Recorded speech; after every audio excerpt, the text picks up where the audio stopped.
আসসালামু আলাইকুম প্রিয় শিক্ষার্থীবৃন্দ, আশা করি সবাই ভালো আছো। তো তোমাদের প্রথম বর্ষ ফাইনাল পরীক্ষা খুবই সন্নিকটে, সেই জন্য আমি আসলাম। দেখি কিছু পরামর্শ দিতে পারি কি না, তোমাদের যদি কাজে লাগে তাহলে তো ভালোই। তো মূলত স্বাধীন বাংলাদেশের অভ্যুদয়ের ইতিহাস অর্থাৎ প্রথম দিন যে পরীক্ষা, সেই পরীক্ষা নিয়ে আমি আলাপ করব।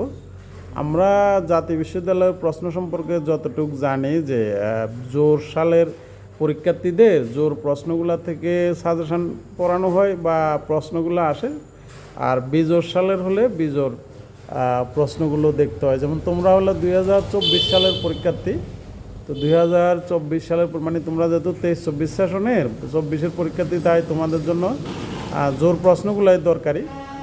তবে সাম্প্রতিক সময়ে যেহেতু স্বাধীন বাংলাদেশের অভ্যুদয়ের ইতিহাস কোর্সটা আগের সরকারের আমলে একটা স্পেশাল বিবেচনায় নেওয়া হয়েছে, তাই আমরা দেখছি যে গত কয়েক বছর অর্থাৎ পূর্ববর্তী সরকারের আমলের প্রশ্নগুলোতে মূলত আওয়ামী লীগ সংশ্লিষ্ট বা বঙ্গবন্ধুর যে সংশ্লিষ্ট প্রশ্নগুলোকে বেশি জোর দেওয়া হতো, যেগুলো এখন আর জোর দেওয়ার দরকার নেই, কারণ এগুলো পরীক্ষায় খুবই কম আসবে বা আসবেই না বলে আমরা ধরে নিতে পারি। যেমন ধরো 6 দফা বা আওয়ামী মুসলিম লীগের প্রতিষ্ঠা, তারপরে 7 মার্চের ভাষণ বা মুজিবনগর সরকার, হ্যাঁ, এসব ব্যাপার নিয়ে আমরা এখন কম আলোচনা করব বা এগুলো থেকে কম প্রস্তুতি নিব। তো আমাদের প্রস্তুতি যেখান থেকে থাকবে, যেমন আমরা যতটুকু পড়ব তার মধ্যে আমি দেখি যে প্রথম চ্যাপ্টারে বা প্রথম অধ্যায়ে আমরা বাঙালি শঙ্কর জাতি বা বাঙালি জাতির নৃতাত্ত্বিক পরিচয়,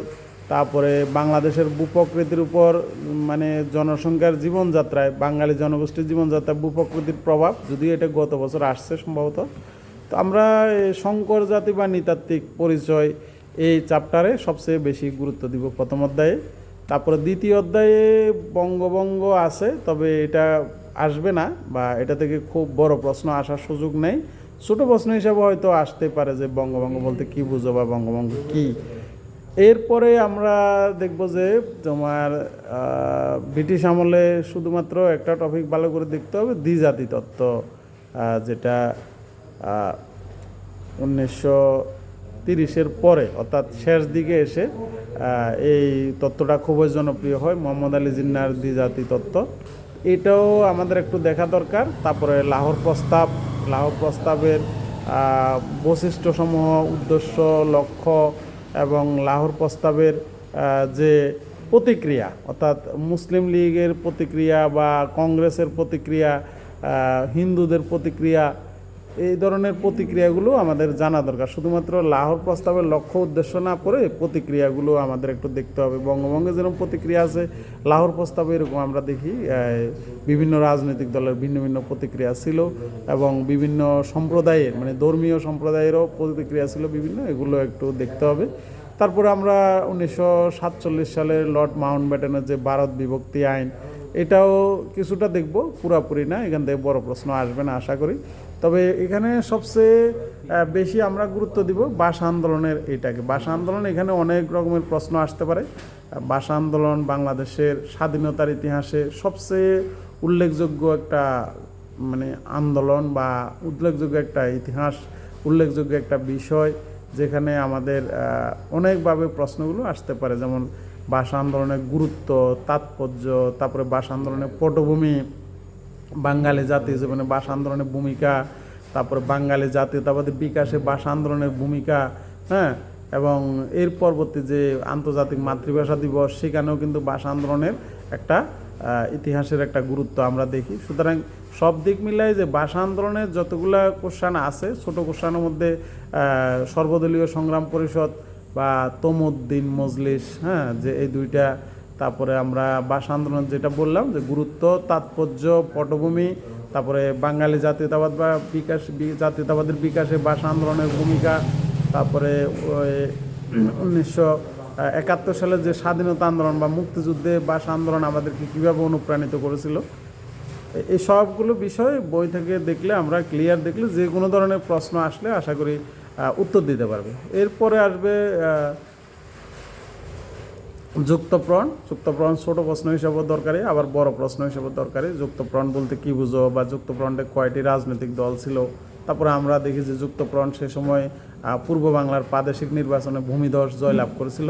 তো এই যুক্তফ্রন্টের জয়ের বা যুক্তফ্রন্টের ভূমিধস জয়ের বা নিরঙ্কুশ জয়ের কারণগুলো আর যুক্তফ্রন্টের 21 দফা, এই দুইটাই আমাদের খুবই গুরুত্বপূর্ণ বিষয়। যদি আগের বছর না আসে তাহলে এগুলো এইবার তোমরা দেখবে, এবং আগের বছর আসলেও একটু দেখবে, একবার দেখবে না যে তা না। আগের বছর হয়তো বড় প্রশ্ন আসলে এবার ছোট প্রশ্ন হিসাবে আসতে পারে। যুক্তফ্রন্টের পরে আমরা দেখি পাকিস্তানের সংবিধান, 1956 সালের পাকিস্তানের সংবিধান হয়তো বড় প্রশ্ন হিসেবে আসতে পারে, যে 1956 সালের সংবিধানের প্রধান বৈশিষ্ট্যগুলো এটা। তারপরে সামরিক শাসন, তারপরে সামরিক শাসনের বৈশিষ্ট্য, সামরিক শাসন বলতে কী বুঝো, সামরিক শাসনের লক্ষ্য উদ্দেশ্য। তারপরে আসতেছে মানে মৌলিক গণতন্ত্র, এটা ছোট প্রশ্ন হিসাবে দরকারি। মৌলিক গণতন্ত্র বলতে কী বুঝো। আবার বড় প্রশ্ন হিসাবে আসতে পারে যে মৌলিক গণতন্ত্রের ধাপগুলো, যে 4টা ধাপ আমরা দেখি, যে প্রাদেশিক পর্যায়ে, বিভাগীয়, জেলা, উপজেলা বা থানা, তারপরে ইউনিয়ন বা গ্রাম পর্যায়ে, এই 4টা ধাপের এটা বড় প্রশ্ন হিসাবেও আসতে পারে মৌলিক গণতন্ত্র। তারপরে আমরা দেখব যে 70-এ চলে যাব, এর ফাঁকে দিয়ে আমরা এখানে অবশ্য 62-র আন্দোলনটা একটু দেখতে পারো।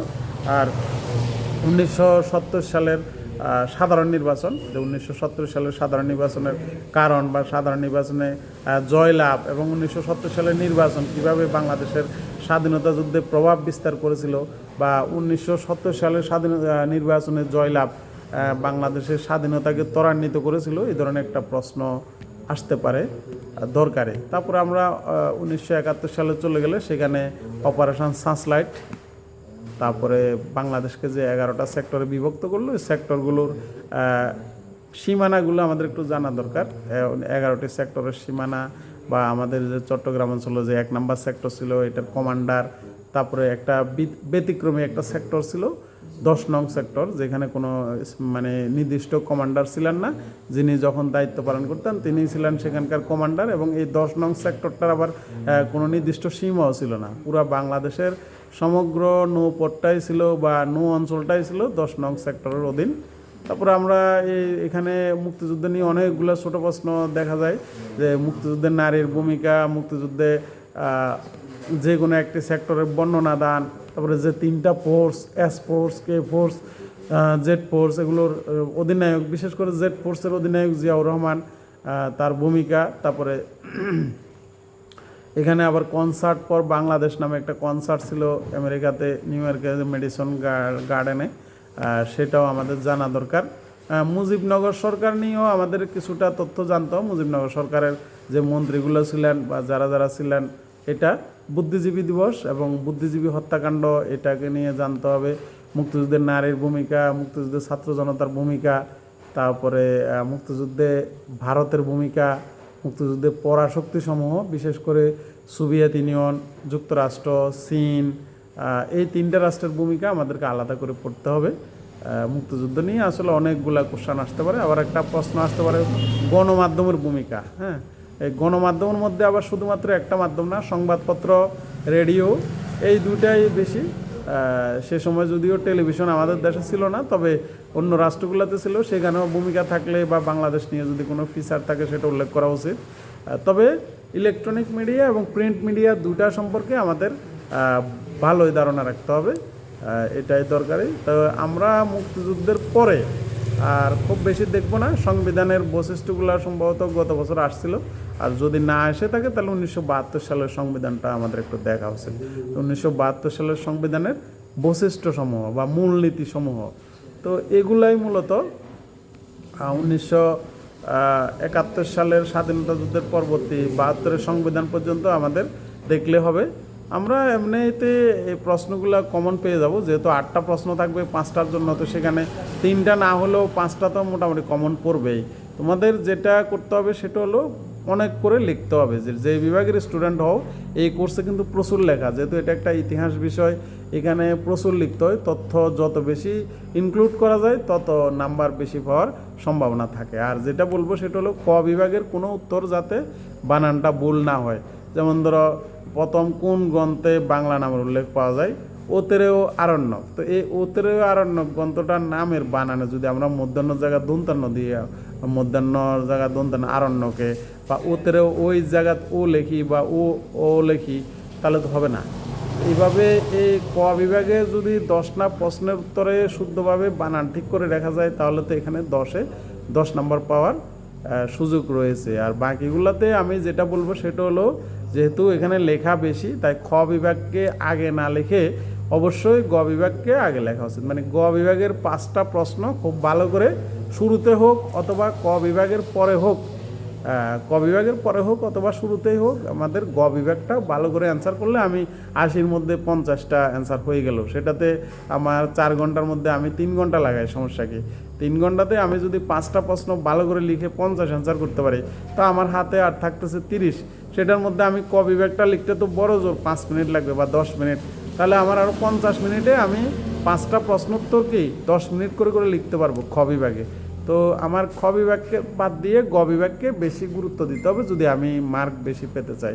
এটা একটু খেয়াল রাখতে হবে স্টুডেন্টদের, যে পরীক্ষার্থীদের। সে তুমি যতই বেশি লিখবে, তবে গ বিভাগে, খ বিভাগে না। খ বিভাগে বেশি লিখে সময় নষ্ট করলে আবার গ বিভাগে সময় পাওয়া যাবে না। তাই আমি গ বিভাগকে শুরুতে লিখতে বলবো অথবা ক বিভাগের পরে আর তারপরে খ বিভাগ। তবে একটা জিনিস বলবো যে প্রশ্নের উত্তরগুলো ধারাবাহিকভাবে লেখা হচ্ছে। মানে আমি ক বিভাগের 2টা লিখে আবার খ বিভাগের একটাতে চলে যাব, আবার মানে গ বিভাগে যাব, এভাবে যাতে না হয়। ক বিভাগের 5টা অ্যান্সার করে তারপর আমি খ বিভাগ ধরবো। এটাই হওয়া উচিত। তবে কোন বিভাগ আগে লিখবে এটা নিয়ে কোনো সমস্যা হওয়ার কথা না।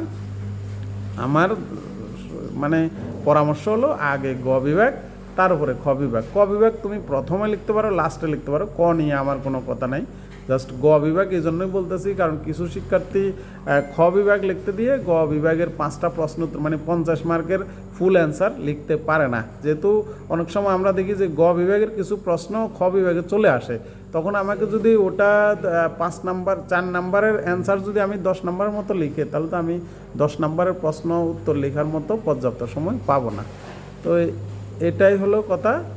এই পর্যন্তই। আশা করি সবাই ভালো পরীক্ষা দিবে, ফুল অ্যান্সার করবা এবং ভালো একটা নাম্বার পাবে। বানান যাতে শুদ্ধ থাকে এবং লেখাটা যাতে একটু বেশি হয়, কম লেখা না, বেশি লেখার চেষ্টা করবে। 4 ঘন্টায় ফুল লিখবে, আশা করি ভালো মার্ক পাবে। তো ধন্যবাদ সবাইকে, ভালো থাকবা।